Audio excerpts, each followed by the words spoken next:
So, now you don't need to do that. Go away. Okay. Ba-da-ba-ba-ba-ba.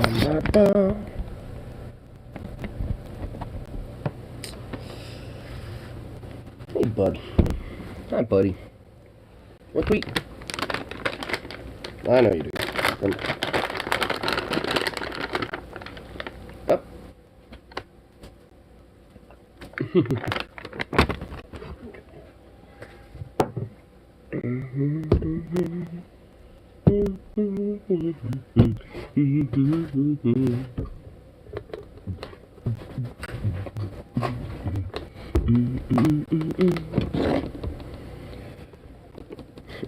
Zooks. You finished it already? Oh my god, bro. Oh my goodness, bro. What are you currently doing watching today? Probably not so much today in comparison. I mean, I've been kind of keeping in touch with things as, you know, still, but there really hasn't been, I mean, there is shit going on still. I mean, aside from just like, well, there's clashes here. Well, there's an artillery strike over there. Well, there's clashes again. It's like, I mean, there's only so much you can just say, you know, like, tune into before it's like, alright. It's just like location changes, but same shit. You know what I mean? And honestly, like, a lot of the movements and shit that Russia's been doing so far has been, like, lackluster and just fucking ridiculous at best. About the Ghost, 1 versus 3-1. Yeah, the Ghost of Kiev. Yep. I don't know, if you read a report on him, is there like a name on him? Is there a name available? Well, I'm guessing they probably want to actually give his name out. Just for the sake of his own safety, probably. Because if they figure out, oh, that MiG and that pilot right there is the fucking Ghost of Kiev, he's primary target number 1. Like, so they probably are trying to withhold that information. Probably for his sake, you know, honestly. I probably would. I'd rather just be known as the Ghost of Kiev. I'd like, if I'm starting to get a name like that, keep it. That'd be my position with that, at least. But yeah, he's definitely, you know, taken quite a name for himself so far. I'm sure he's had more conflicts and more interactions since the initial fighting happened, so. Because you have to imagine, it's not just air attacks that he's doing as well, but he's also probably doing some ground attacks too, because those MiG-29s, they're multi-role aircraft. I was actually looking up about some of that shit a little bit, and I found out that Ukraine also has Su-27 flankers, which are what the Russian Air Force is using over there too. And that honestly kind of makes it a little... Sukov! Hey! Get over here. Sit. Sit. Get over here. Sit. Sit.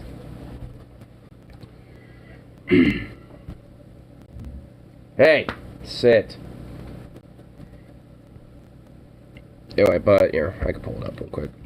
Well, I was looking at like the Ukrainian Air Force, just their basic wiki, just kind of see what type of shit was there, and I found out this right here. I mean, this is literally just public info, but I mean, at least for the aircraft for what Ukraine has, they have the MiG-29s. That's what they primarily have, but they also have the Sukhoi Su-24, 25s, and the Su-27 flankers, which that makes things a little confusing now that I think about it. Because if that's the case, then it's like, I mean, how in the hell are they IDing each other in the air? But the main reason why was because of this video of this aircraft that launched a bunch of rockets into a rural area near Hostomel. And I was trying to ID what the fuck this plane is, but if you look at it, especially like this close in, it looks like a MiG. It looks like a MiG-29. So is that like a MiG, like, honestly, Is it a MiG-29 of the Ukrainians launching rockets into Russian-occupied buildings in a rural area where there happens to be civilians recording this? Or is that just a Su-27 that's just at an angle that I can't really exactly tell from here? But I'm just gonna be fucking blunt. The way those wings look like, they look like a MiG-29. So that looks like it's an Ukrainian Air Force aircraft, and like it's been spreading around like wildfire saying that this is a Russian warplane. But I'm honestly, now looking at it, I think it might be a Ukrainian aircraft. And if that's the case, then is this in Hostomel during the lackluster, very clumsy attack that the Russians did over there twice, or at least in this case the first time around, or is this like one of the Russian MiG-29s? But when I was looking up if Russia was still using MiG-29s, they do, but they're in storage. They don't use them directly. Like, they have them as reserve planes. So Russians aren't using MiGs. They're using the Su-27s. So this is a little sus, especially since it keeps getting spread around like it's a fucking, since it's a Russian aircraft. I mean, it technically isn't. That's, like, especially just looking at it, that looks like a fucking MiG. I mean, I was looking at some pictures of what a MiG-29 looks like for reference, and those wings look a lot more closer to a MiG versus a Su-27.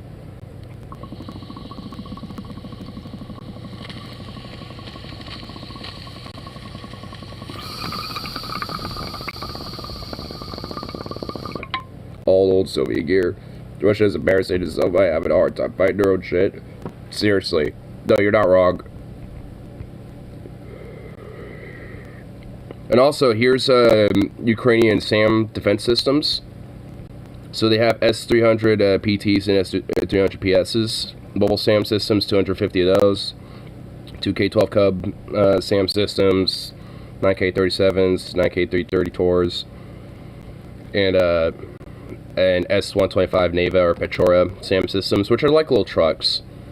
So they have like 8 like old trucks that have like 2 or 3 missiles like attached to its trunk, basically. But this kind of explains why their defense systems for aerial combat have also been pretty good, especially when taking out certain things like cruise missiles and shit. Because if it's like if they have like this a lot of different anti-air capabilities like this, then it probably helps explain that. Old Soviet tanks and planes, but has them mothballed because it's a bitch to maintain all the tanks in good condition. Yeah, exactly. Same thing with the like same thing with a lot of the different reserve equipment that some of the Ukrainians probably have too. Honestly, like these S-125s, they only have 8 of them. Like, do you think they're maintaining those? They're probably maintaining these 9 K-330s and their S-300 PTs. Like, they're maintaining those bad boys. Or, just like these 4. Like, these are the 4 they're keeping. But also, at least, from when I was looking up earlier this afternoon, from what I understand, Mariupol right here, it's about half in Russian control and also surrounded, but also still half in Ukrainian control. And about like 20-30 minutes ago, there was clashes and firefights starting to happen in Avivka. Or Avivkia. Oh my god. Avivkia, I think. Or Avivkia. But this is just north of Donetsk. Just north of it. Like, if I were to expand this map a little bit, Donetsk would just be right below. So, it looks like Russian separatists are also kind of starting to make advancements themselves now at this point.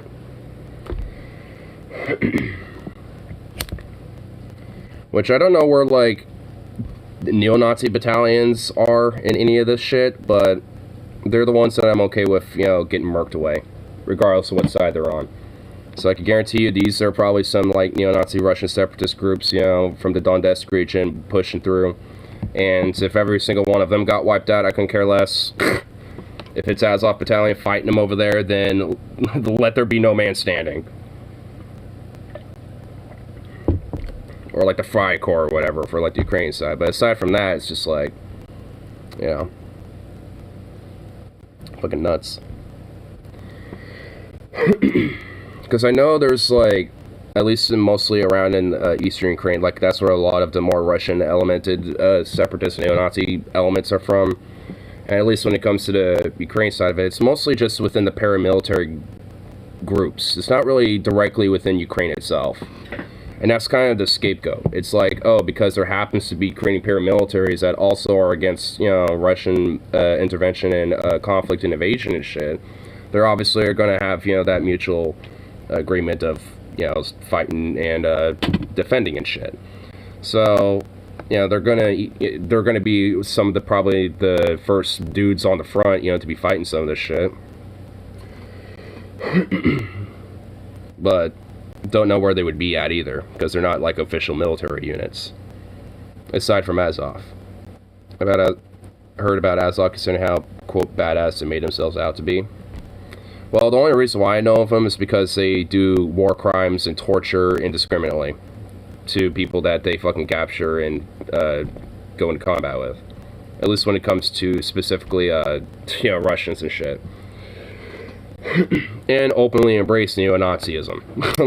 like a lot of their members openly embrace it.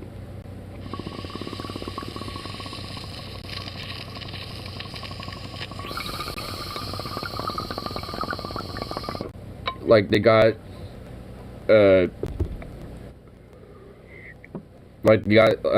one of their I think one of their logos that they have is like the black sun, or like this like the Slavic sundial with the SS markings down below with within like Ukrainian colors and a couple other things in it, like kind of like a coat of arms of some sort.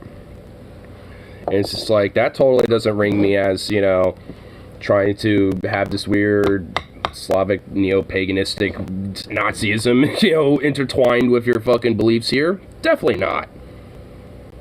Because that's also the most fucked up thing about it. Like, the things like the Slavic little sundial, as just a piece of symbolism in it itself isn't. But, yet you got these motherfuckers who want to poison it, manipulate that shit. It does make everybody look bad. Because I know that's one of Russia's justifications for the whole thing, is like, oh, Nazis have taken over your country, so we're liberating you, or whatever. Which is bullshit. Like, I mean, yeah, there's some Nazistic elements within some of Ukraine's military, but that doesn't mean, like, Ukraine is fucking Nazis. Like, what? But there's just, but it's just because there's no fucking legit nuance to this shit. It's like, you can say that, there's, like, some Nazis, mixed into the, muck of it all, while still saying that, like, most people, despite that, in this situation aren't. Where Russia claimed most of Ukraine was gifted to them by Russia, and actually Ukraine was really small. I don't think I have, but I wouldn't be surprised if I have seen it around before, circulating. Because I've seen, like, proposals of, like Novorossiysk is supposed to be, which is, like, the new Russian territories of, like, Crimea, Luhansk, Donetsk, etc. And a few other territories, too. Not just Ukraine. And, it's... it makes Ukraine, like, almost non-existent. So, yeah. It still exists, just very, very small. It's just, like, it pretty much might as well just not really be a thing, besides, like, a little city-state or something. And it's just like, what?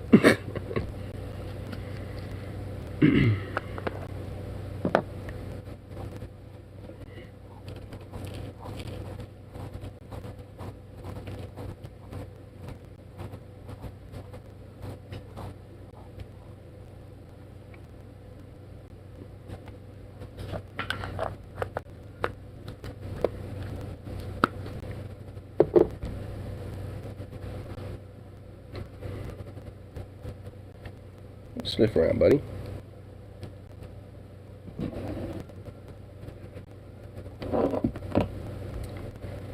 What you sniffing around for?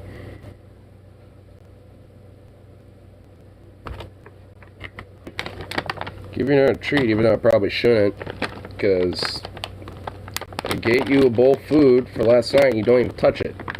You still haven't even touched it.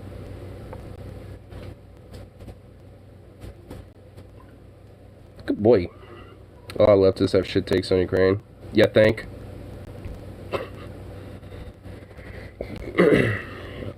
I mean, there's still a lot of, like, gun-ho, like, yeah, we need to, like, really start, escalate shit. Like, we shouldn't just, be sending thoughts and prayers or anything. Like, we should be sending troops and blah, blah, blah.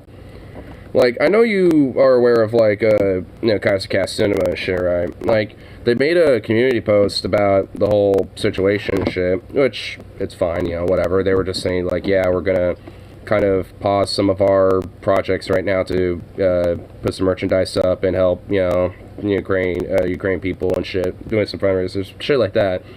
But, like, one of the comments that I think Vincent responded to, where it's just like, we should be sending more than just thoughts and prayers. We need to be sending troops and shit. And it's just like, are you fucking insane?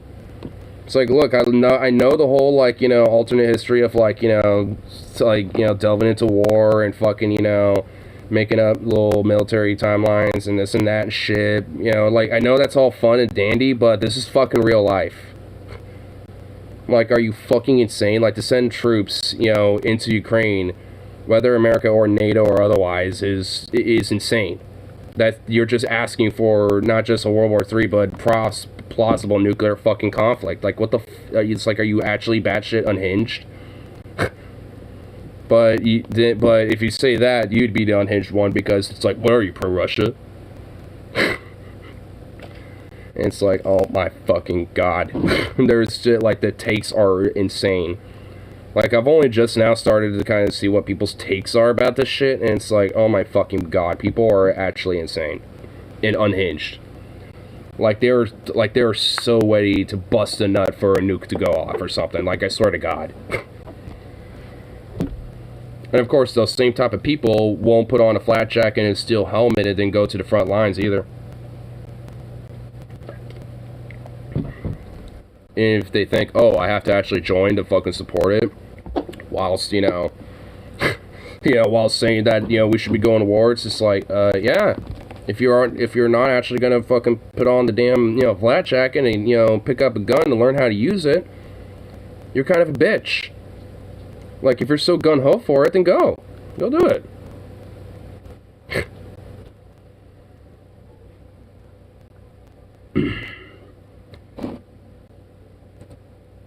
Ready to live in Fallout, only to realize so life fucking blows now. No, I'd rather just go out with the nuclear holocaust before, before everything else happens. I don't need the, I don't know if I want to be, be living in the nuclear holocaust and shit. I'd rather go with it at that point. I mean, radiation, sickness, fucking exclusion zones because of said radiation, fucking the collapse system, environment fucked, nothing can grow. You have a shoddy? Yeah, but then, like, the next guy next door probably has, like, fucking 3 AK-47s or some shit and is ready to fucking go to town. Fucking, set up his little bandit gang and fucking, start raiding some bitches. Meanwhile, I just got my humble little shoddy. Like, come on, bro. Shotties are nice and all, but, I mean, it's just like, I mean, if I was some Ukrainian citizen with a shotgun, you think well, okay, probably, but, like, I mean, I wouldn't fare at all with like a fucking soldier or, like, even a group of people versus, having, like an actual automatic rifle or something. Shotty's useful for, like, close quarters defense, not, really much anything else.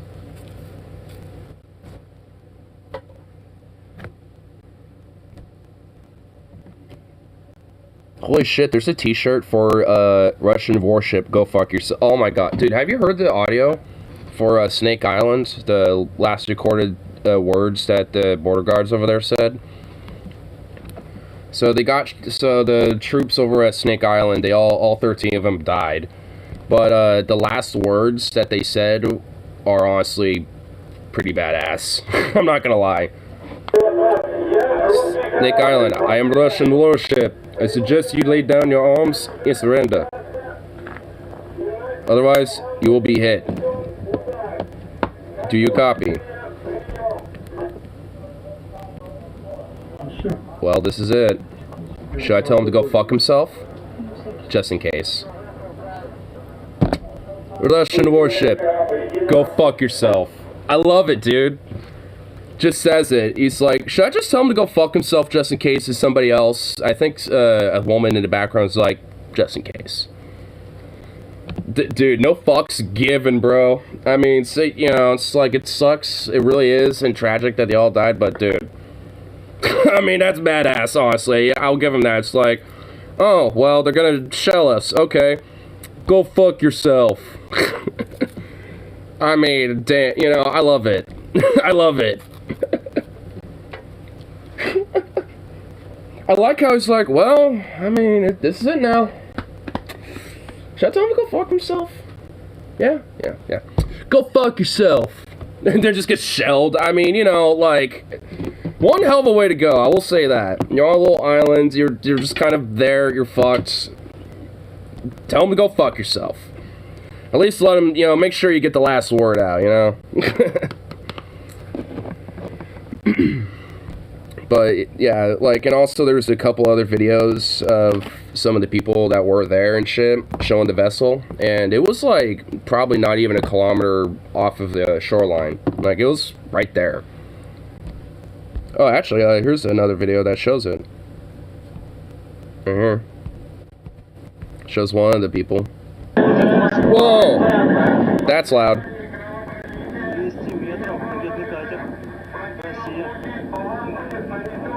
So that's the vessel there. I think this is a mini.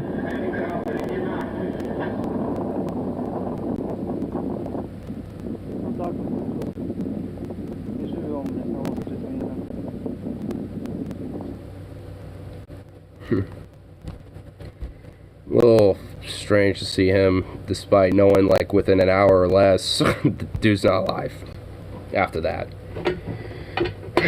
There's been some really crazy shit coming out of this stuff so far, honestly. So, like, you know, just because I've been keeping a little bit more close tabs than just, you know, what Right Brain Radio says. Like, I've been looking at a lot of these channels. Like, this channel is Warleaks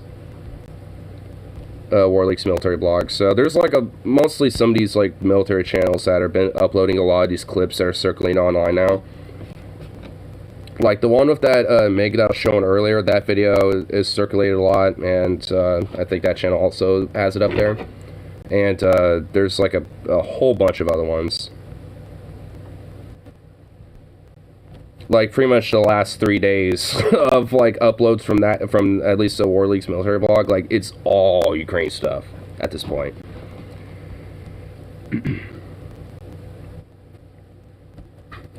Wow, there's actually a difference from when they were uploading. So they were uploading about like once a week, and then their last upload until 2 days ago was 2 weeks ago. And 2 days ago is when the first like kind of some of the first starts of the conflict were kind of happening.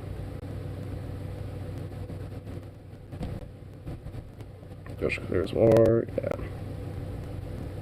Yeah, they have like 10 videos already of it.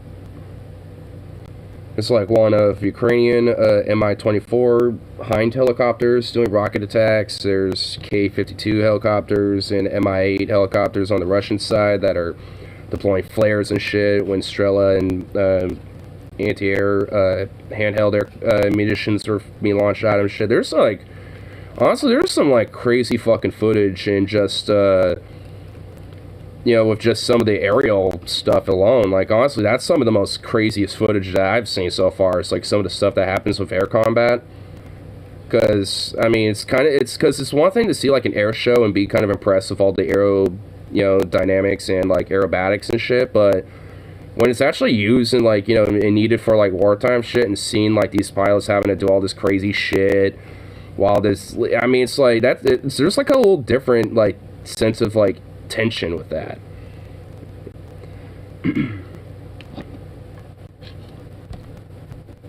Wait, what is this?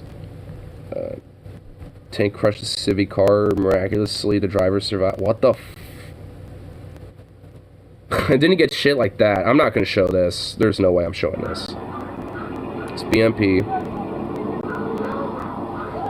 Oh my fuck. Oh. How does someone survive that? How does... Dude, that motherfucker just straight up, like, creamed into that car, too. Like, he purposely, like, skirted and drove into it. How does a motherfucker live for that? What the fuck?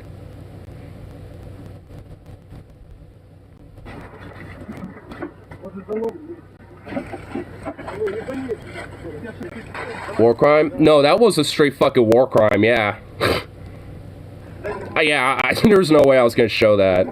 I mean, I guess I could show this aftermath, because it's the person in the car alive. They're still alive, and these people are getting them out. So I can show this, because there's nothing... Oh. But that person's still alive in there. Hold on, it looks like they're actually kind of like it looks like they're like hugging the dashboard, or what's left of it.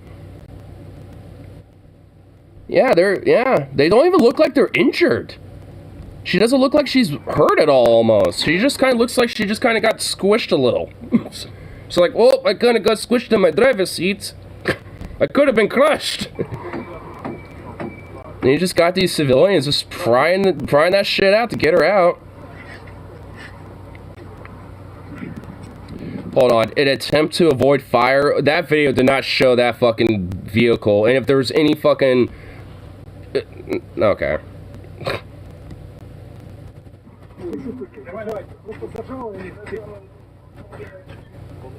I mean, they're still alive in there. I mean, just waiting to get out.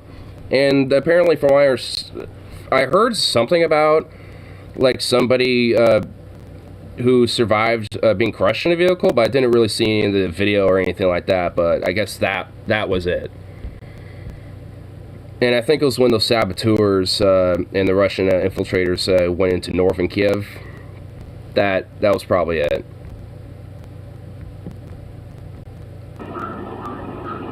I'm hearing the sound. I'm hearing that vehicle, and I'm hearing the background noise. There's no gunfire. There's nothing. That fucking tank wasn't avoiding nothing.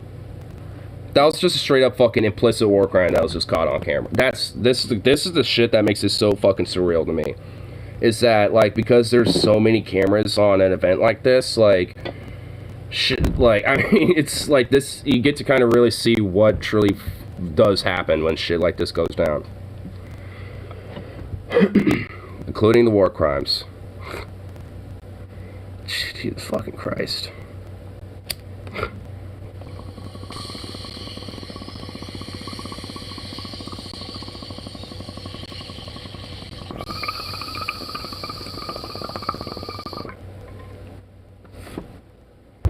Fucking insane, dude. I'm not gonna lie, I hope that driver gets fucking killed. I'm just gonna be blunt with that one. Whoever was operating that fucking vehicle, you know, and crushed that son of a bitch, needs to die, and slowly. Just straight the fuck up.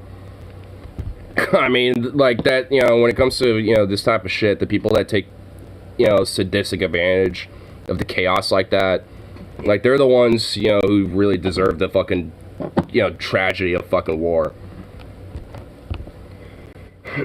Because they're the ones who usually enact it like that.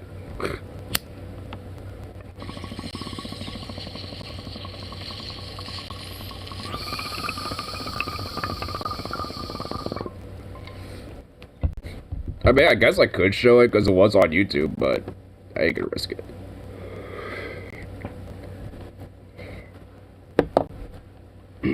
I mean, I think just because of the event in itself, that was the serious shit. Yeah, no, it's...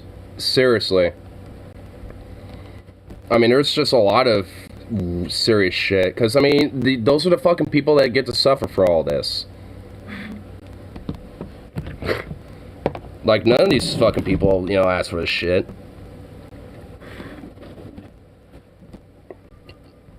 And then there's, like, people who have the audacity to want to try to, you know, put more boots on the fucking ground over there. And get, you know, exacerbate this fucking further to let shit like that probably happen more often. I mean, it's just like, what the fuck?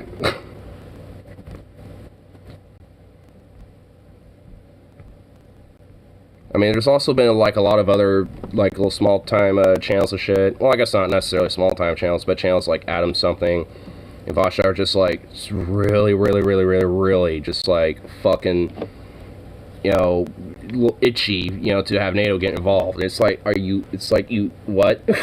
Do you know what that entails, right? I mean, considering how much your resistance has been done via from the Russian people and shit, like there's even a Russian YouTuber I follow occasionally, Nfuckers. Well, his channel is NFKRS, but it's pronounced Nfuckers, and he's a Russian that lives in I think in Moscow, and he made a video I think earlier today, just saying like, yeah, the people here, you know, are like, you know, very, you know, like kind of shocked and are, you know, disapproving of what's going on, and also considering what, you know, a lot of NATO is, you know, doing to, you know, like respond to this. It's not going to help us either. Like, because one thing that the NATO wants to do is block off Russia entirely from like payment services like SWIFT, which there are some people like, you know, this, you know, like the YouTuber I watch that kind of rely on their income on shit like that and need that in order to, you know, somewhat, you know, sustain themselves. And it's just like, what do those fucking people have to do with this shit? You know, especially when they're also against it. I mean, it's just like that, you know, it's like, do we really want to continue to this shit escalate further like that?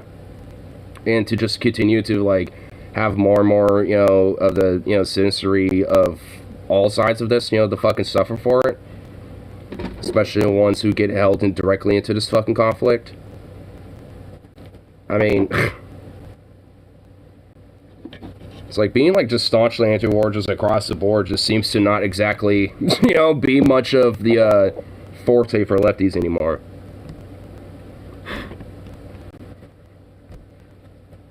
It's just like, where'd that go? What happened to, you know, like just being against war across the board because it's fucked.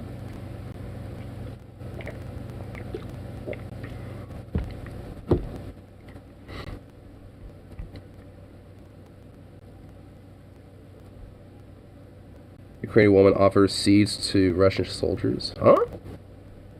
Man, there's just been these different little, like,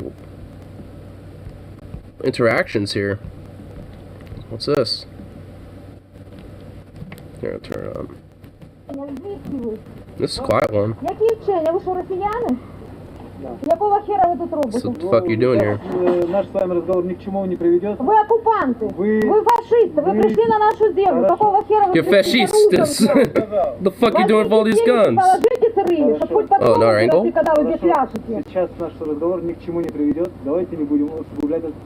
Let's not escalate the situation, please. Пожалуйста, не будем усугублять ситуацию. That is the most polite way of telling someone to fuck off. С вами разговор ни к чему не приведет. Jeez, this is like the most polite way of just telling a civilian that you're like being an occupying force to, being like, look, I don't want any trouble. Can you just go away, please?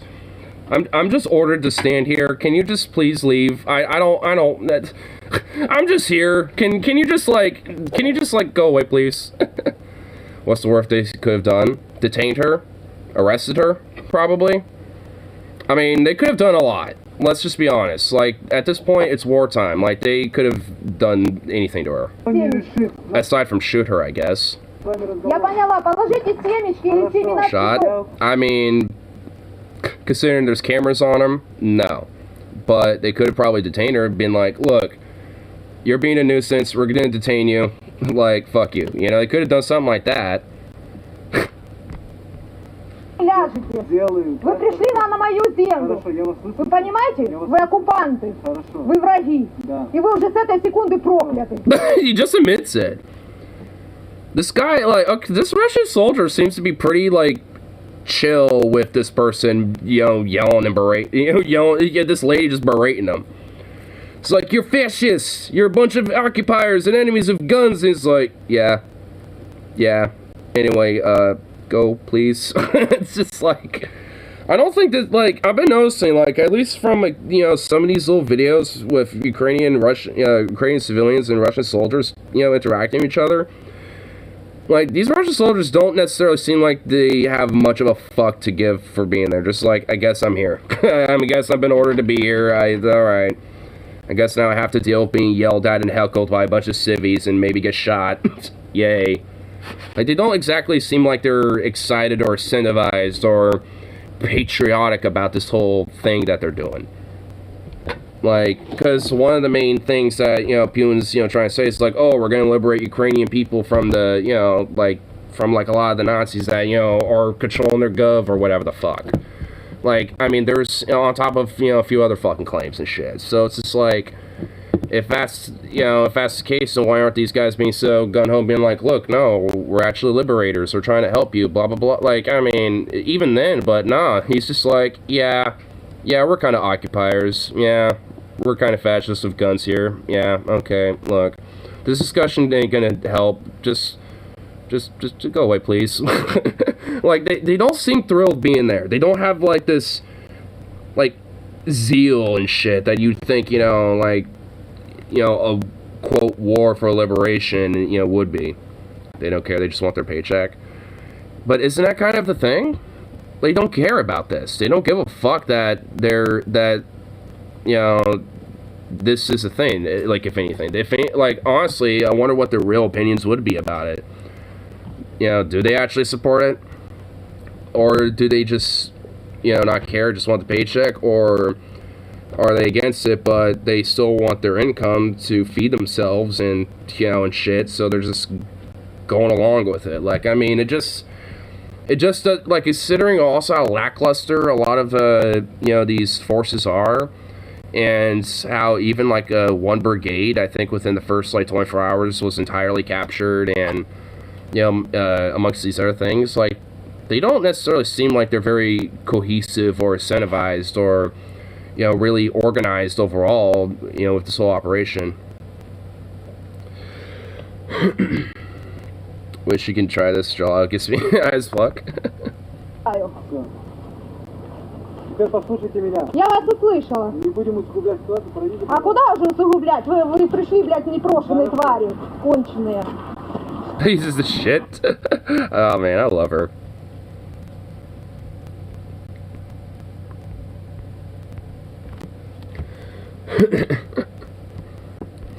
I mean, for a bunch of, like, occupying forces and shit doing an illegal war, they don't necessarily seem excited being there.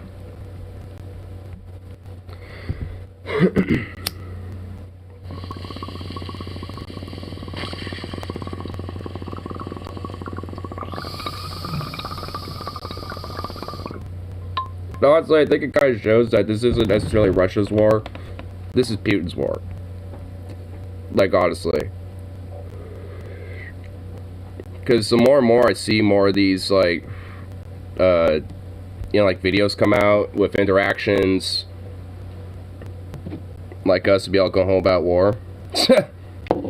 I mean, isn't that, like, how they're always portrayed as and shit by the media? Like, that's kind of the thing. Like, the portrayal of how the Ruskies are and shit is, you know, from what I've been looking at, is kind of the opposite of what, you know, is kind of being depicted of them right now. Like, as, like, you know, oh, you know, like, they're all these big baddies, and, you know, they need to be quelled, and, you know, we need to get all of NATO and America involved in shit. Like, I mean, there's this whole, like, you know, there's, like, a lot of, you know, more higher xenophobic tensions about, like, Russians and shit, but when it comes to, like, what I'm seeing from a lot of the, you know, just Russian folks, whether they're a soldier or not, they don't really seem to be for this. And if, you know, they are, it's just because of obligation. So, like, honestly.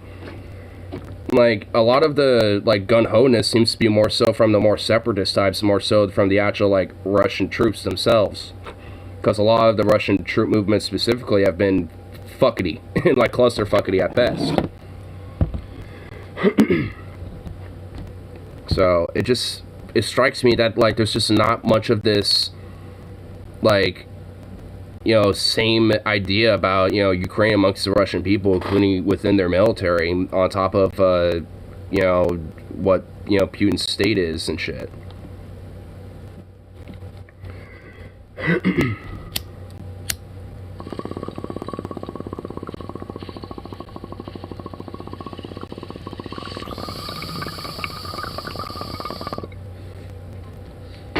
honestly, I don't even think most Americans are necessarily all gung-ho about war either. At least around my social circles, like, most people are pretty much, like, against war in most circumstances.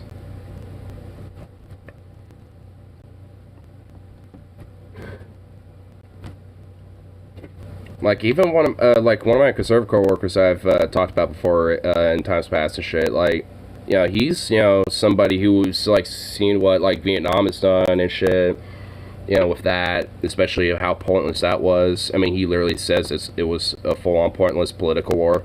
Like, that's what he calls it, which is literally true. I heard Belarusian troops were seen fighting alongside Russians along the Ukrainian-Belarusian border. Yeah. Yeah, there was an order with Alexander Lukashenko to the military saying that all Belarusian troops joined in with the operation in Ukraine are to be under Russian military command. So any Belarusian troop movements are essentially also Russian troop movements. They're just Belarusian troops being in their command. It's a vast state of Putin's, of course. Same with Luhansk and Donetsk republics, too. Because a lot of the firefighting that's been going on right now over there is mostly from a lot of the more Russian separatist forces. Like, the only real areas that, like, specifically Russian troops have been around that area is either in Mariupol or in Kharkiv.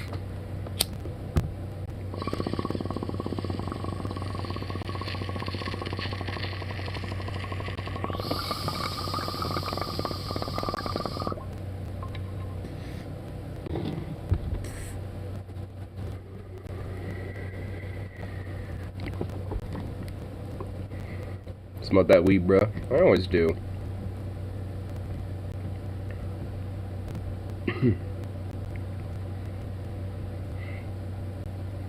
Ukrainians reportedly destroyed a bridge connecting Odessa and Mykolaiv. That was 34 minutes ago.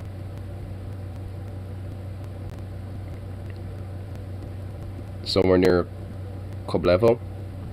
Ah! I goddamn fucking hate these. I need to, like, just fucking just pay the $2 a month. Oh shit. Oh damn. So Ukrainian army repelling airborne troops assault at Vasilkiv Air Base. An IL-276 aircraft and 2 helicopters were shot down. Scorched earth tactics is a good idea to deny Russian bridges and shit. Well, it's not necessarily scorched earth. It's strategic destruction to halt troop movements. Ukrainian air defense shot down a Russian Su-25 aircraft and a helicopter at Joint Forces Operation Area, Donetsk Oblast, an hour ago.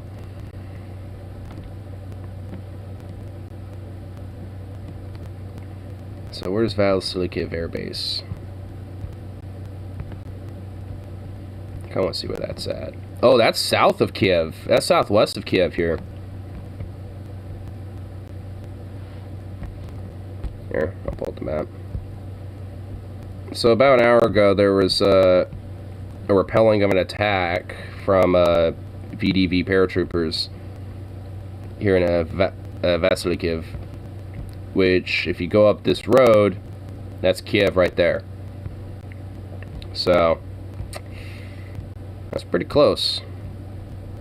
Let's go south to where that bridge was. Is Kiev under siege? It's at this point, it's kind of been under siege. Oh, what's this? Shit.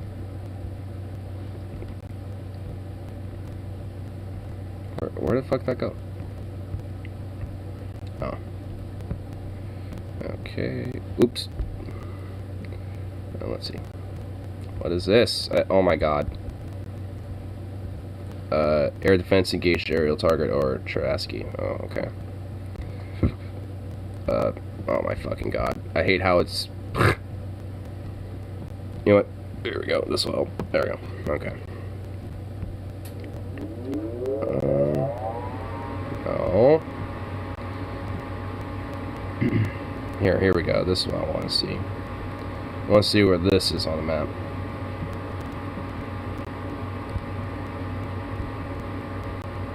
Right here. Okay, so it's this bridge. On the west bank of Koblevo.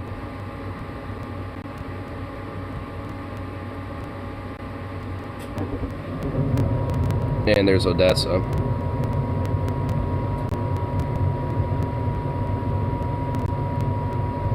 And there's Kherson.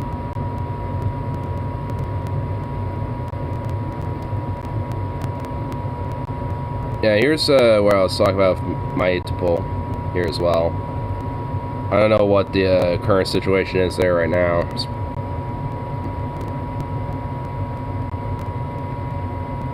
But they're going to try to do that so they can surround Mariupol right over here.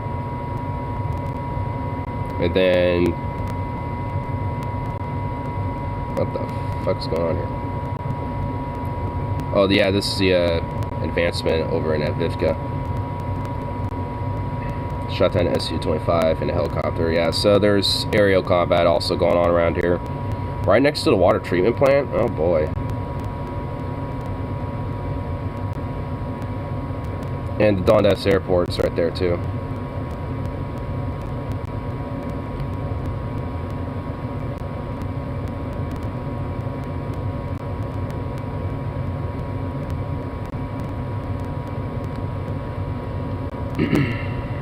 But fun.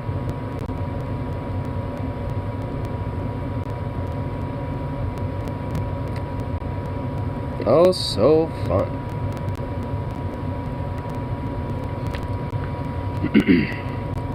Yeah, but I guess aside from little bits of info like that, there isn't really too much else.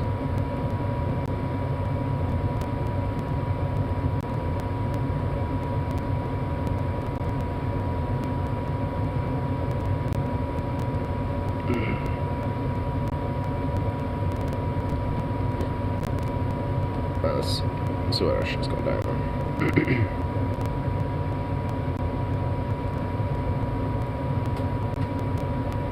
The National fucking did a video on the Snake Island. Turn back up. And after this video, I'm also going to give you an update on another example that I showed yesterday and show you some more examples of the resistance towards this invasion by Russia. But first here, let me set this up. So this is a group of Ukrainian border guards who were stationed on Snake Island in the Black Sea south of Odessa. And this is when a Russian warship... Stance on the Ukraine situation. I mean, it's against the overall invasion, fundamentally. I mean, I'm against wars, just period. So, when I, obviously see a war break out, I'm against the perpetrators of who does that shit. Because, fundamentally, war is a, horrible fucking shitty thing and shit. And at this point, I mean, I've just been kind of keeping really close tabs to it, but... I mean, at the end of the day, I don't see, having escalation and having further, conflict with, major superpowers, over this is going to make anything better with just, spreading war out from, one area into a more global conflict. So, I mean, there's a lot of, failure of, diplomacy on, NATO and America's in on this shit. At the same time, with just, just justification of imperialism on Russia's end for this shit. I mean, it's just it's just the same type of geopolitical imperialistic war games that these superpowers have been doing for decades now. It's just that we're seeing another superpower starting to flex their muscle a lot more, and I think just considering how people are so desensitized to the long-standing global imperialist power of America and shit, just aren't used to another superpower flexing their muscle as well, you know, when it comes to this type of shit. So now you have, you know, like a challenge to the overall like status quo to the world essentially, and that in itself is also kind of used as justification to try to continue to, you know, establish, you know, power of, you know, of America's NATO's grip too. And it's just like, I mean, there's just, you know, to me, just more and more justification for a lot of the, you know, geopolitical, imperialistic, you know, power grabbing that's just been used, you know, time and time and again. And unfortunately, all, you know, the Ukrainian people and the Russian people and anyone especially directly on this fucking conflict has to fucking suffer for it. I mean, and especially the Ukrainian people, because they're the ones also kind of getting invaded with this shit too. Under a threat of attack. So you're gonna have to read the subtitles here, but this is an incredible story, and I'll give you an update after the video.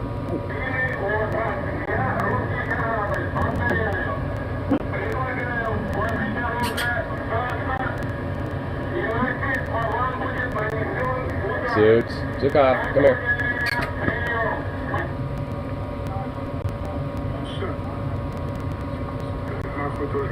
Should I tell him to go fuck? I love this.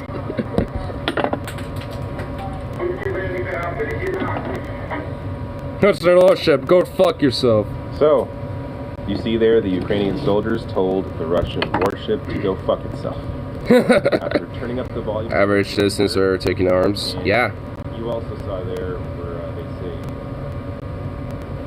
this is it. Essentially recognizing that this is the end. I don't want us to get into a war. Yeah, I don't want to either. Because honestly, this is just going to exacerbate into a more global conflict because of that, and especially when you have two major superpowers like the U.S. and Russia that, you know, have nukes. Especially, you know, NATO too. Like all the different countries are in NATO, like at least in one way, shape, or form, probably have nukes themselves. Sharing this on Twitter. I don't think all of them, but most of them do. Going on here to say Ukraine's border service said the Russians shelled and captured the island. Zelensky confirmed the soldiers were killed and that all would be posthumously honored. Wikipedia is already dubbing this the Battle of Snake Island. Battle of Snake Island, damn. Now, I have some more to share here. This is so I shared this yesterday in a video. A Ukrainian woman. Oh yeah, we just saw this one. At a Russian soldier. So. And the Russian soldier didn't necessarily look too pleased to even be there in the first place. Didn't even really want to be there, it looked like. Oh, I didn't have the full translation. Except from the drafts. I mean, I think I am too. And when I first covered this... Even if I'm not, I'd still protest against it. My expectation of this evolving into a war changes by the hour. Yeah. I mean, I've been keeping pretty close tabs into it. Full translation, so I know currently, at least as of like the last 30 minutes, at least like, well, not even that, about probably since the past hour, they're north of Donetsk in Avdiivka, there's Russian separatist forces advancing and having a firefight over there with Ukrainian forces, and an Su-25 aircraft and two helicopters, or I think two helicopters are shot down over there. So, at least, you know, even in the middle of the night in Ukraine right now, there's still fucking firefights happening. So this is the full transcript. The woman says, "Who are you? Soldier, we have exercises here. Please go this way." Woman, what kind of exercises? Are you Russian? Soldier. Duh. Woman, so what the F are you doing What the fuck are you doing here? Right now our discussion will lead to nothing. Woman, you're occupants, you're fascists. What the fuck are you doing on our land with all these guns? Take these seeds and put them in your pockets, so at least sunflowers, Ukrainian national flower, will grow when you all lie down here. Soldier, right now our discussion will lead nowhere. Let's not escalate the situation, please. Woman, what situation? Guys, put the sunflower seeds in your pockets, please. You will lie down here with these seeds. You came to my land, you understand? You are occupiers, you are enemies. Soldier, yes. Woman, and from this moment, you are cursed, I'm telling you. Soldier, now listen to me. Woman, I've heard you. Soldier, let's not escalate the situation. Please go this way. Woman, how can it be further escalated? You fucking came here uninvited, pieces of shit.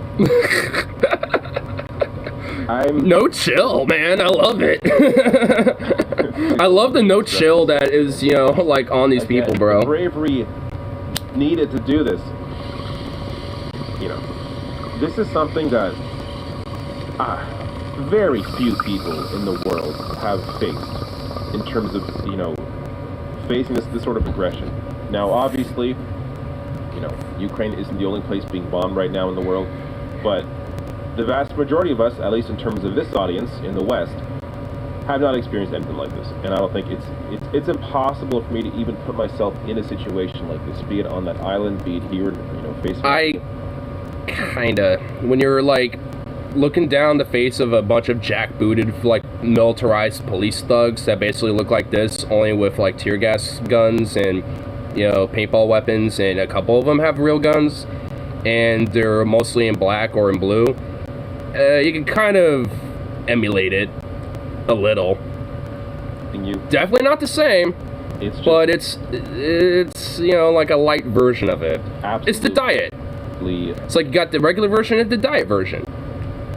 Insane, but the bravery that some people show during I mean, not even a military can use tear gas munitions. So I mean, in a way, it's not necessarily like it's diet, but the tear gas is the aspartame. You know, it's the carcinogen that, you know, it's the replacement. You know what I'm saying? You're like, so. Those riot cops, man, they're the diet ones. So I also want to share just a little update in terms of the Russians that are protesting Putin's invasion. A reminder that this is not. I wonder if these protests have been continuing with the anti-war protests. I know they did the first day. Ukraine war amid 1,800 arrests.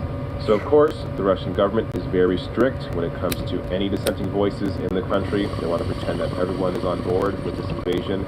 Meanwhile, you have thousands of Russians in the streets actively fighting against this invasion. Again, the bravery needed here is just incredible, and of course, welcomed as well. Also, as citizens in Georgia, they're protesting their government because their government hasn't sanctioned Russia for the actions in Ukraine. And the Georgian government, not just that, but they haven't even really said anything about this yet. So Georgian citizens are even standing in solidarity and doing mass protests themselves. That this, again, is not... I mean, because also the Georgian people, too, have a history of this type of shit themselves, sadly. This is Putin's invasion. Also, you have this Russian tennis player, Andrei Rublev, writes, "No war, please," on the camera following his advancement in the final in Dubai. So, really? See him here? He's writing it on the camera. And again, the bravery needed here as well. I mean, wow. Now he's potentially a target, his family potentially a target because of this. So there you see the message, no war, please. And Zelensky, so president of Ukraine, there was, I don't know, I guess reports or claims from Russian media that he had fled the country. Well, he didn't flee the country. He is actually above ground in Ukraine here, saying, "We are all here. Our soldiers are here. We are defending our independence." And earlier... I mean, I'll give Zelensky that. Like, he's at least, you know, legit kind of, you know, take a stand with his people and not kind of being this coward, like hiding in some NATO country or something. Was speaking to EU leaders, saying this might be the last time you see me alive. Jesus, he's committing to staying. And he's claimed that he is Russia's #1 target. His family is target #2, and considering the situation, that's not really surprising. But again, the bravery needed to stay in that country when you are a target, when your life is on the line. Man, dude. I have a very hard time talking about this. It is incredibly depressing. I'm just covering it. Like, this is why I say it's impossible for me to understand what it's like to actually be there. No shit. And there's nothing honestly, yeah, that the world can really do in terms of NATO, in terms of the U.S. Yeah, there's nothing. I mean, also, yeah, like a tear gas chemical weapon is made by Geneva Convention, but but when it comes to civilians and using it as riot control, it's totally fine. In terms of fighting back, because if they do, then you are escalating to a nuclear war. And, you know, Ukraine is not a NATO ally, so there is no requirement by NATO to get involved here. And they understand that if they do, Russia has nukes. There's nothing. It's this how I hate, absolutely hate covering this, but it's important to. That's why war's fucked. Cover what I can as an individual, as one person that controls this channel. I cover what I can, and moments like this are the ones that I want to share. These moments of bravery, potential glimmers of hope when they come, if they come, in terms of the potential end to this conflict. But my God, my heart again. I mean, honestly, like we'll say this, like I do think that the like massive pressure, not just domestically but also like foreign wise, against Putin and his government right now is, I think is is something that's kind of telling, especially domestically, because of how much there is even just like popular Russian figures and shit kind of coming out and criticizing this type of shit, and even going so far to literally go into protests and get arrested and shit too. I mean, there's it's not just something to be said about that, but also just if this shit escalates further, like that is going to go further. And also considering that there's already been like where'd that go, mass resistance to Putin already as it is, it's like, where the fuck did that go? Oh, is that it? Nope. Where did my weed go? Fuck, whatever. I'll find it. But anyway, but like with like a lot of the criticisms against like Putin's government with his own people and shit, and then I forgot who it was, but there was like Navalny, I think, like who was running against him and kind of seen as like some sort of a populist figure. I honestly don't know much about that guy overall, like I mean, or what his policies or what he is specifically, I guess ideologically. Not that it matters, I guess. Better than Putin, I'd imagine. And so it's like you got a lot of this conflict domestically, and this resistance overall kind of within Putin's state. Then it's just like, I mean, with that, there's going to be just, I mean, there's going to be, some repercussions, going to Putin from that. I mean, honestly, I feel like that's why, not, like, trying to not, stay out of the involvement, is in the best interest and shit, because, these people aren't going to just, like, sit around and just kind of let themselves, get more fucked over and more oppressed from their fucking government and their regime and shit, just because they want to have some neo-Tsardom fucking Russian Empire or some shit of grandeur or whatever the fuck.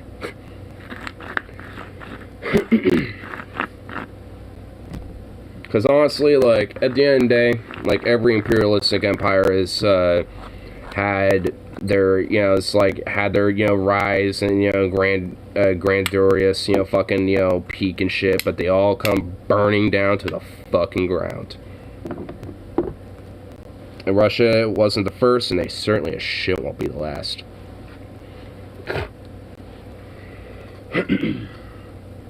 Where'd that little nut go? I dropped a tiny little nug that would be beneficial to finding. Try not to like move too much, just to ensure.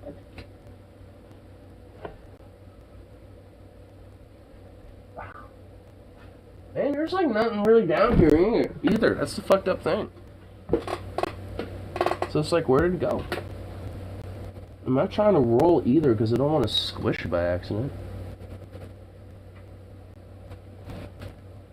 What the hell? Oh, wait, I think I might have just found it. Oh, I see you. I found you. I found the little guy. I don't really need I don't really need to grind that. I can just crush out my hand. There we go.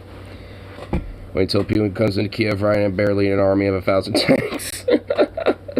Oh my god, bro. Go into the Shapiro zone.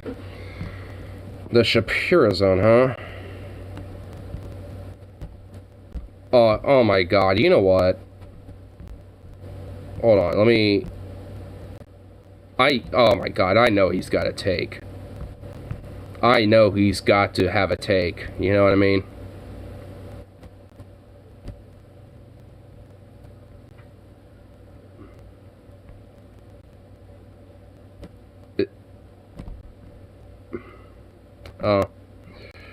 I actually just... Hold on, I found something that I think is a little more interesting.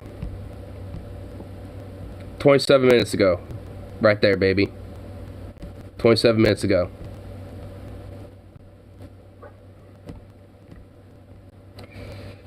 These foreign policy decisions led to Russia's invasion, huh? Oh my god, look at this fucker. And our elites at the State Department that are just incredibly wrong, and Putin proved a bunch of them wrong over the course of the last week. Number one, the idea that economic sanctions deter major military powers from doing anything is wrong, and it has been wrong for a very, very long time. In fact, there's a good new book out titled The Economic Weapon by a professor at Yale University, Nicholas Mulder. And that book is about a history of economic warfare and the use of economic sanctions to try and deter major forces from engaging in warfare. And of course, it has never worked. We've tried economic sanctions against Japan, it didn't work. We tried economic sanctions against Italy when they invaded Ethiopia, it didn't work. We tried economic sanctions against Hitler, it did not work.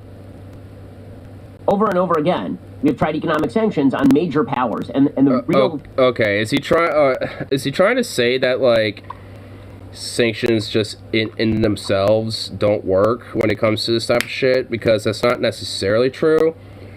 I mean, it depends on the sanctions. Like, I mean, because I do think there are a lot of sanctions that, you know, do more harm to the average people of, you know, the countries you're sanctioning.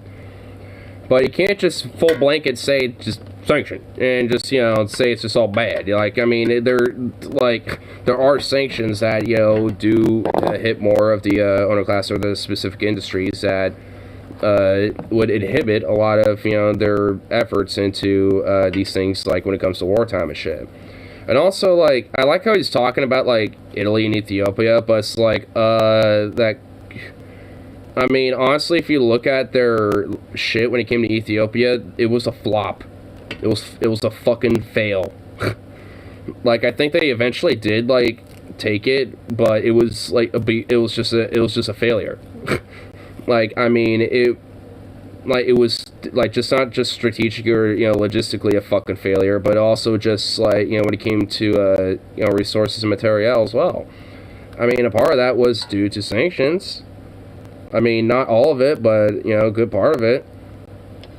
I mean, also with the whole thing about, like, Germany and shit, I mean, okay. I mean, there was some impact that, you know, happened due to the sanctions that, you know, kind of inhibited, you know, some elements of their expansion to a degree. Because there were a lot of business tycoons like Henry Ford who were very, you know, interested in having, you know, contracts in different, luxurious deals, you know, with countries like Germany and shit, especially considering Henry Ford was a fascist and a fucking hardcore anti-Semite to boot. So of course he loved Hitler, and as long as anyone paid for the proper fee, he'd do it.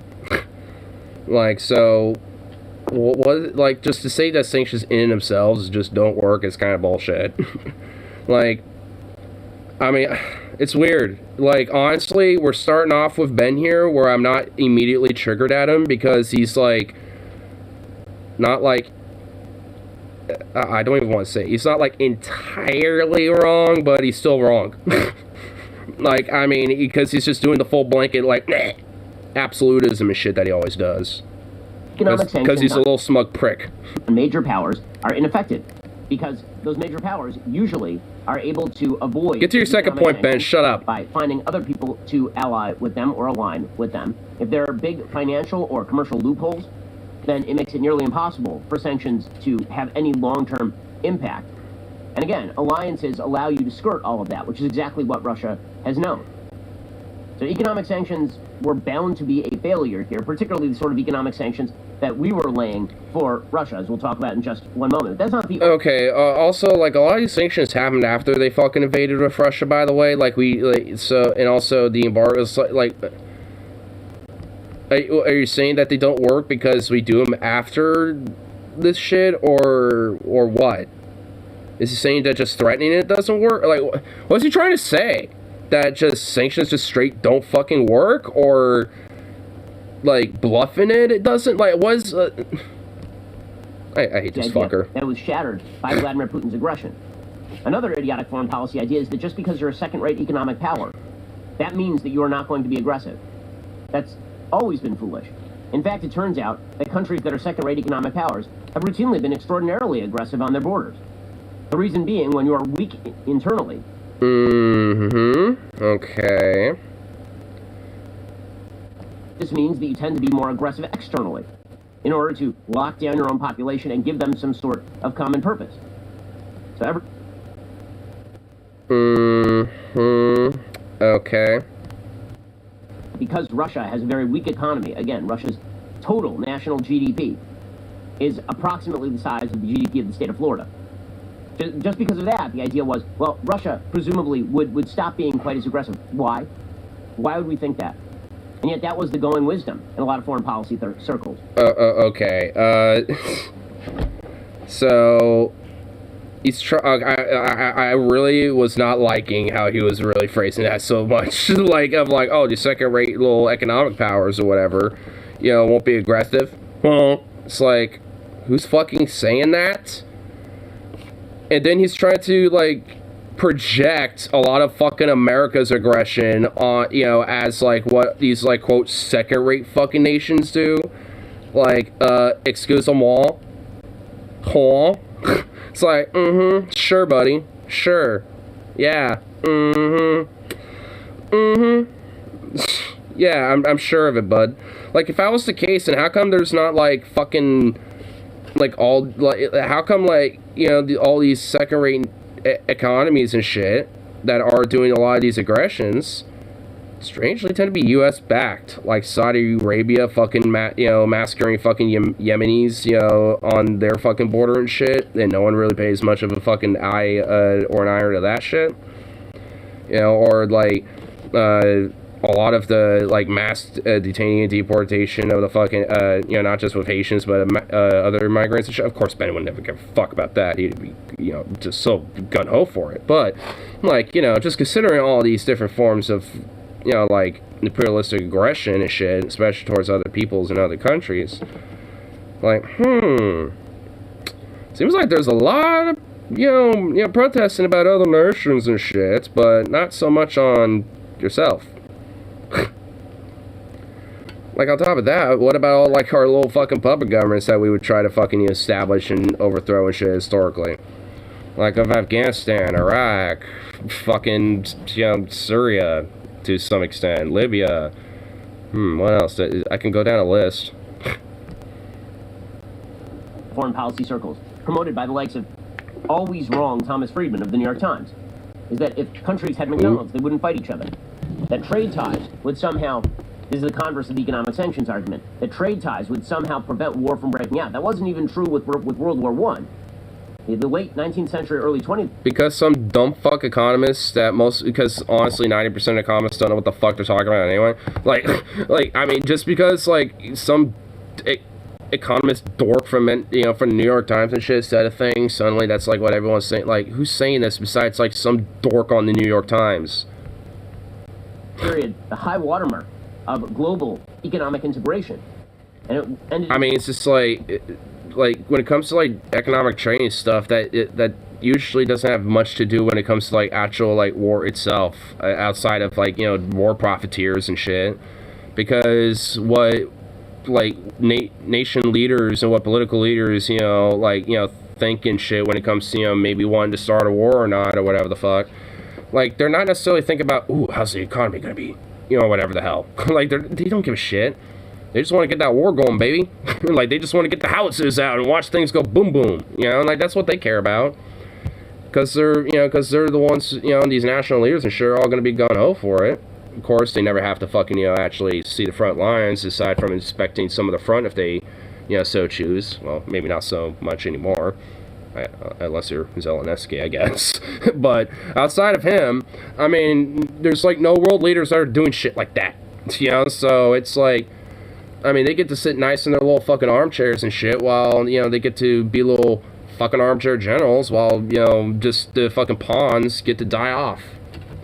And then just get replaced, right after that with the next flock, that was, brooded out. One. So it's always foolish, the notion Give me a that fucking break, Ben. Countries that have allowed some semblance of capitalism to invade, that this would somehow bring countries closer together. Not necessarily. Wait. Did you just critique capitalism?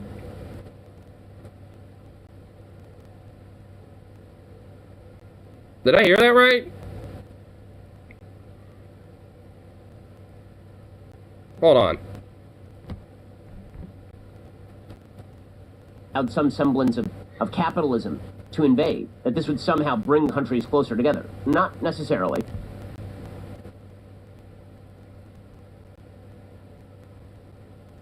Yeah. Yeah, actually.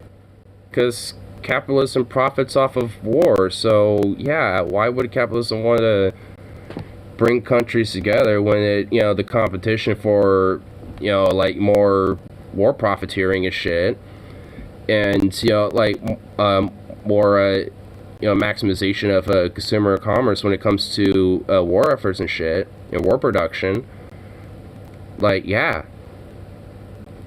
Is it, what the...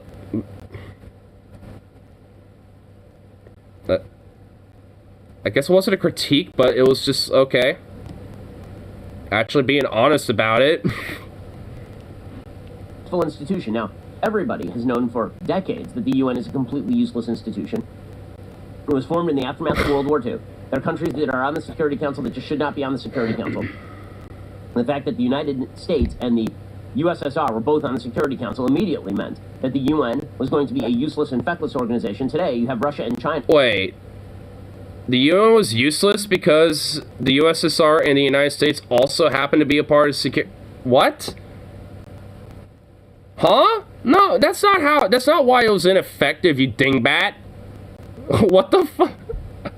What? Like, oh my god. I mean, okay, sweet baby rays. Like, oh, because the USSR was, the enemies after World War II, well, having, the US and the USSR on the Security Council talk things out, well, of course that won't work and that won't be good. I just realized he's sleeping over there. Realized it was really quiet. But it's just like, it's like, oh, that's what makes, the whole UN ineffective, because when you have, like, two mortal enemies, trying to talk things out, God forbid, then it makes it ineffective, because nothing will ever get done.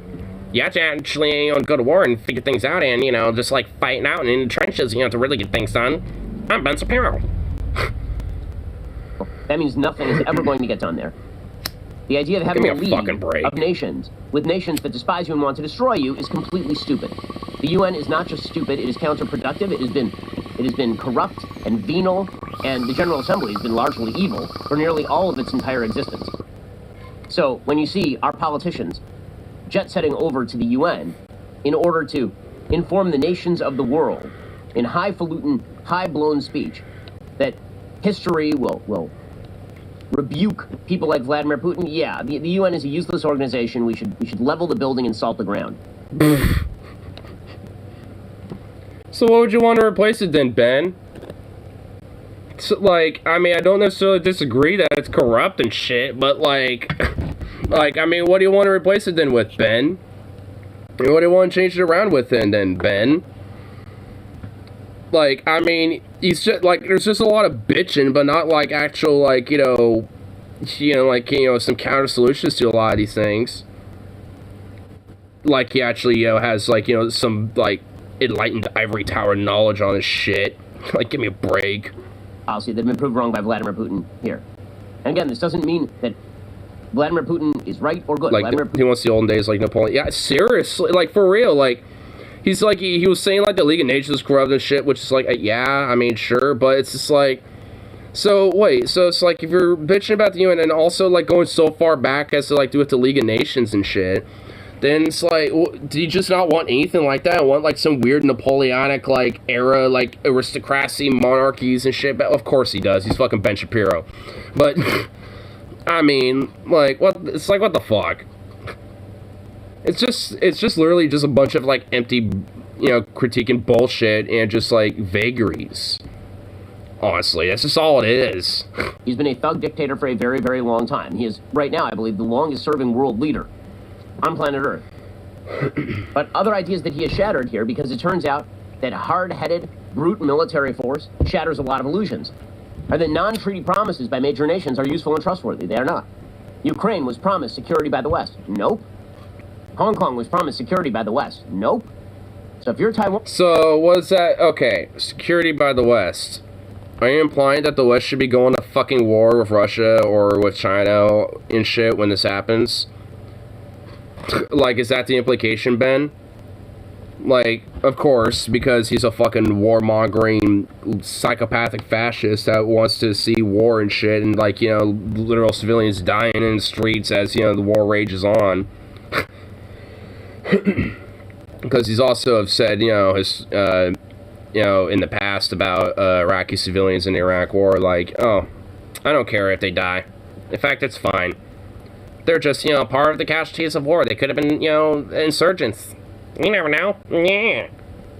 So it's like, fuck this little Weasley prick. You know, like, he's implying that basically it's just like, oh, because, you know, the West is not like some military strong arm of the fucking world and shit and being like a military fucking boot on everyone's fucking throats. Like, that's why it's all ineffective and feckle and shit. Like, are you fucking kidding me?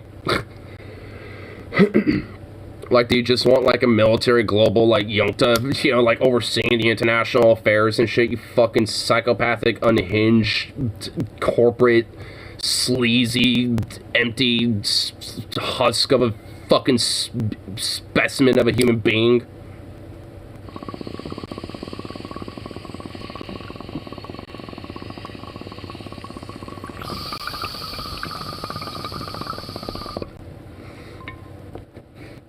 Like, what a fucking word.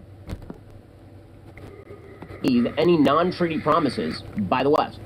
Wouldn't you immediately be seeking to proliferate nuclear weapons? If you're a non-aligned country, or if you're a country that just does not have formal treaty obligations from the West, why would you not seek your own nuclear deterrent right now and build up your military right now? We're about to watch a nuclear arms race like we frankly have not seen in world history.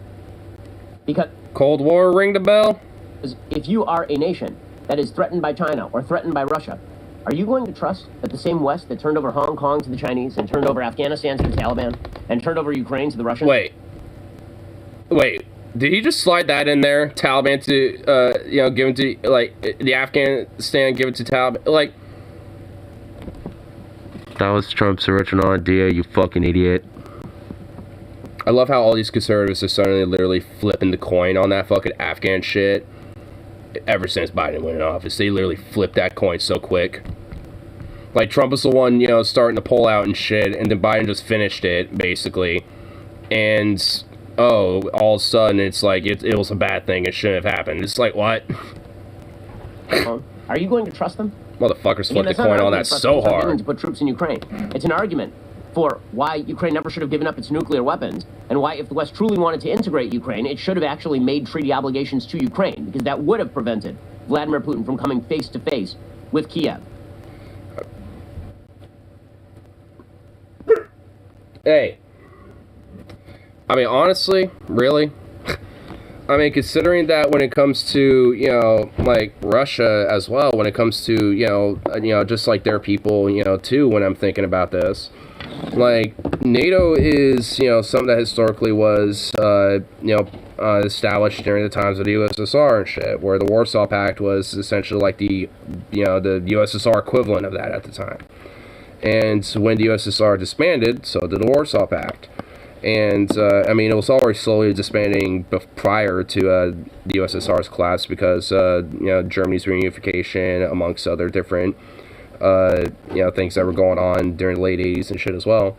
And, you know, and one of the things that was established as a treaty with NATO was that there wouldn't be establishment of these former USSR states into NATO on top of no further incursion into you know, into other states and shit when it comes to like adding you know, NATO countries and shit.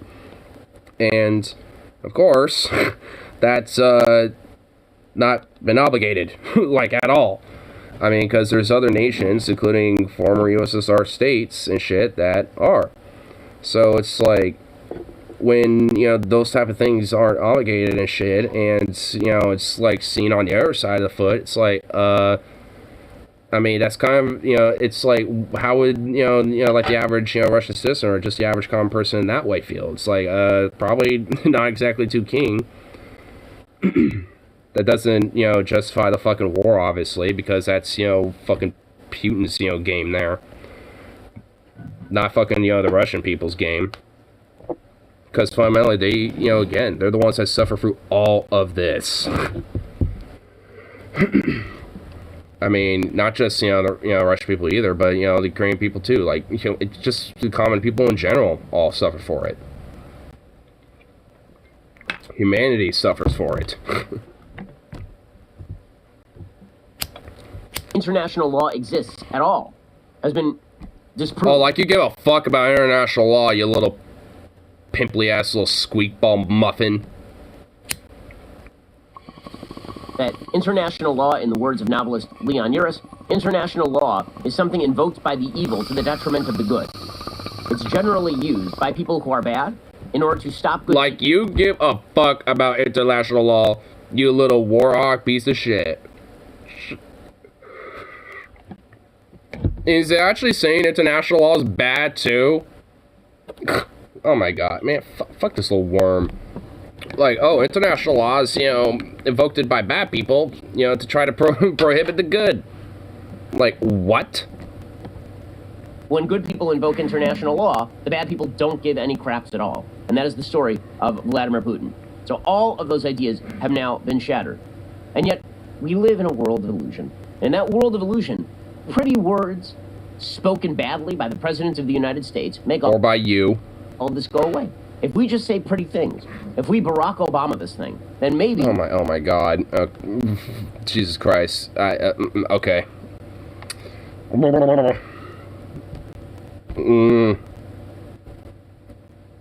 God, his smugness and his fucking, like, absolute, like, oh yes, I know, all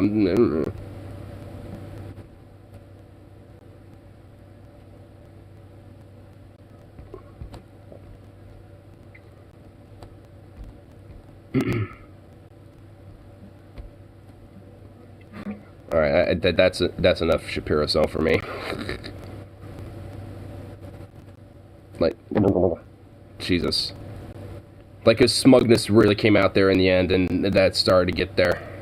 The triggering really started to kind of come up there a little bit there at the end. Ugh. I mean, honestly, that probably wasn't the worst Ben Shapiro clip I've seen. Actually, that was probably one of the more milder ones. But, I mean, still. It still irked me. Another one. Oh. I'm okay with this. There's some horrors in this house. There's some horrors in this house. I said certified freak. Alright, this is a Ben Shapiro zone we can be down with, baby. You can pull out game week. Yeah. Yeah, you effin' with some wet-ass P-word. Bring a bucket and a mop for this wet-ass P-word. Give me everything you've got for this wet-ass P-word. Beat it up, N-word. Catch a charge. Extra large and extra hard. Put this P-word right in your face. Swipe your nose like a credit card. Hop on top if I want to ride. I do a kegel while it's inside. Spit in my mouth. Look in my eyes. This P-word is wet. Come take a dive. It continues along these lines. And it gets significantly more vulgar. Like, a lot more vulgar.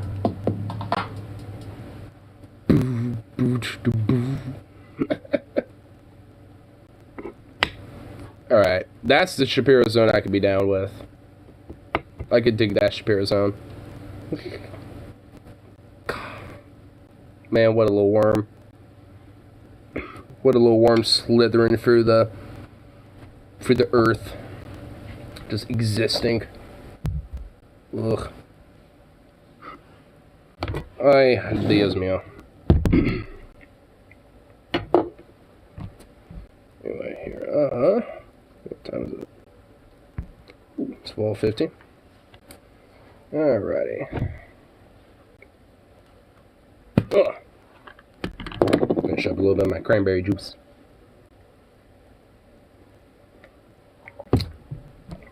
Also got a text here. What's this?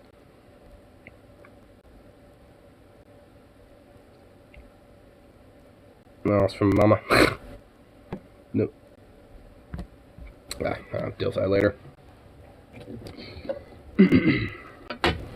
That's just a little bit of a reassurance too. Dad earlier this morning was mentioning hey, it's cool if your cousin moves in a little bit, he needs a place to stay, and I'm just like, there's no room, bro. I mean, I got nothing against my cousin or nothing, but it's just bruh, there's straight no room. I mean, we're still trying to get a space cleared out for my other roommate Drew to get settled into, because he's still kind of chilling on the couch right now. So it's I mean, he needs, he's kind of rolling in there. So it's a little bit bruh, what is this insanity? What meth did you smoke for you to think that would be a good idea? It's Dios mío, bro.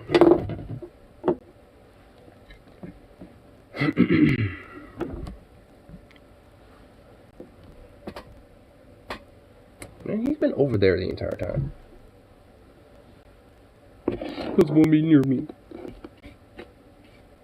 It's so weird. He was such a cuddle monster earlier. A great couch can be better than a shit bed. True.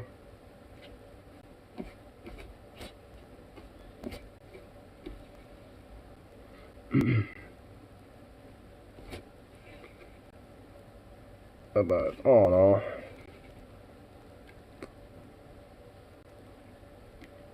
Slipped off some dope ass couches. Same here. Those big fat leather loves couch or love seats and shit that you can stretch back on and shit.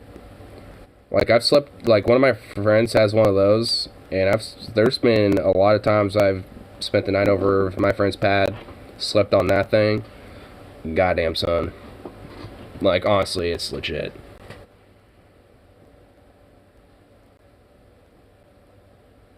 My dad had one that turned into a bed. Oh yeah, one of those little foldable bed couches. Yeah, I love those type of couches. Those are always legit.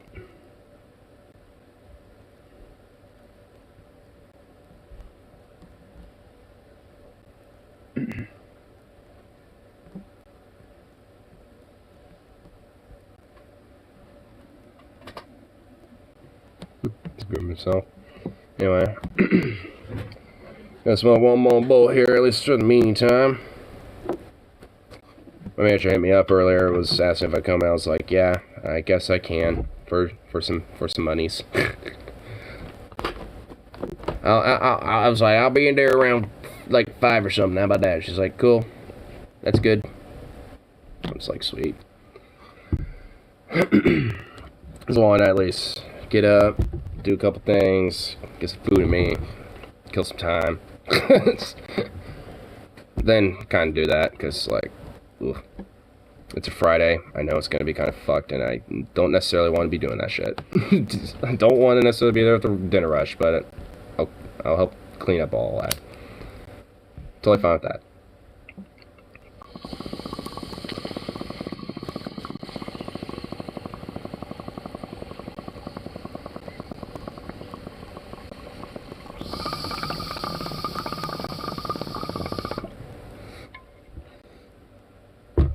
Of course, I'll be back on later tonight. all that fun shit. So, peace out for now. But of course, I'll be around for